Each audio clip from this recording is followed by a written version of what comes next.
I read an article published at Market Watch earlier today about a young woman who was in a cycle of living paycheck to paycheck, struggling to pay apartment rent every month, barely able to pay unforeseen expenses like a car repair, and making no progress in reducing her $30,000 in debt.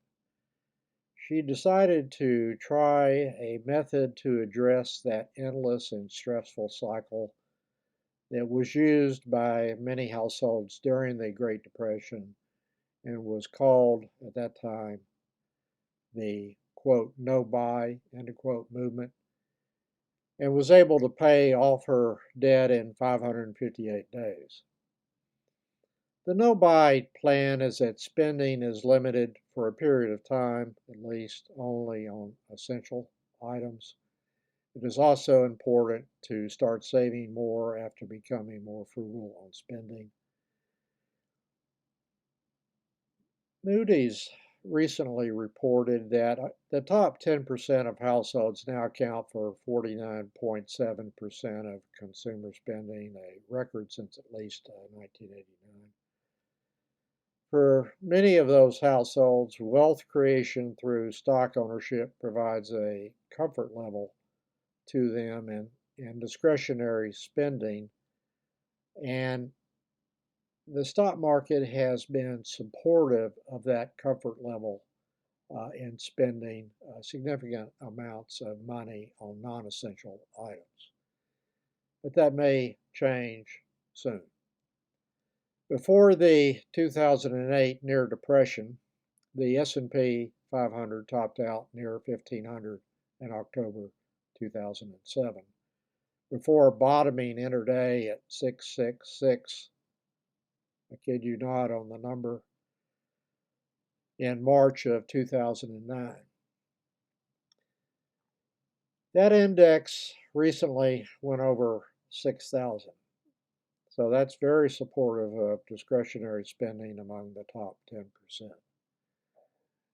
But has retreated slightly from the recent high based on concerns about the negative impact on the U.S. economy resulting from policy changes that are happening now in Washington.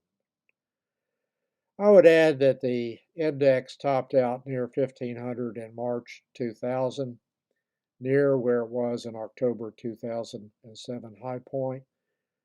You can find a 90-year chart of the S&P 500 at the Macrotrends website.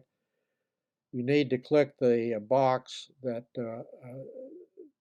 unclick the box for adjusting for inflation to get the nominal numbers over that period of time, and you will see extended periods where there was no uh, upward movement in the stock market.